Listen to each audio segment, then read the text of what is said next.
高龄78岁画家范春展老师追求艺术超过半世纪，对少年的时为了生活来做画，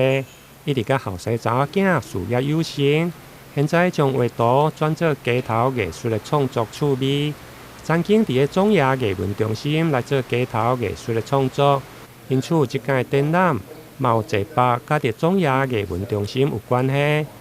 尤其老师的油画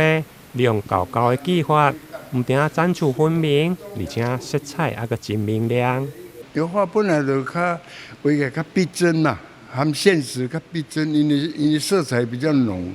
而且它是多层次，一边画起搁踏一边，一边搁踏一边，啊，所以层次就几啊层，啊，所以油画画起来较有迄个现实，无像水彩安尼飘舞渺渺安尼。油画看起来看起来较华丽啊，所以油画和水彩差别就是油画伊保存时间较久，啊，但是就要一般你画起来爱人会欣赏，啊，无你若画像迄抽象画，人看无，迄嘛是无好。画起来爱雅俗共赏，大家都喜欢。台南市政府秘书处为了活化市情的空间。即间邀请街头艺术创作的范春展老师，到明伫市政中心的1楼大厅展览。伫个展览期间，范老师嘛随时可能出现伫个现场来做画，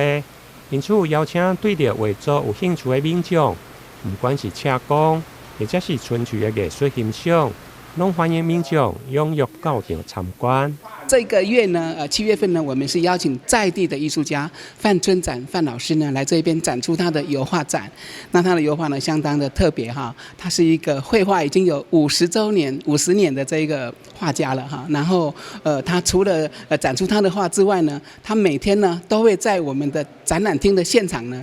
现场作画。那我这边呢也代表我们秘书处呢邀请我们的市民大众呢，如果您有空，那可以到明治市政中心的展览大厅呢来欣赏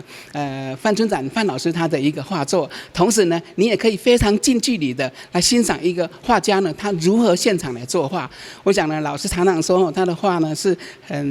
跟大家很亲近的，那说不定呢你对绘画有兴趣呢，在这个月里面呢，你就能够成为一个画家。老师说绘画一点都不难，拿起笔画一画涂一涂呢，富士山就出来了；画一画涂一涂呢，樱花就出现了。我想这是范春展范老师呢，他在绘画领域呢相当不容易的地方。范春展老师对为了生活来做画，到为了爱来彩画超过半世纪，最后选择回来故乡新营成立范氏的画院，对画图、彩青到装裱，练就了一条龙的服务，而且嘛真享受街头现场创作的趣味。台南新闻林根采访报道。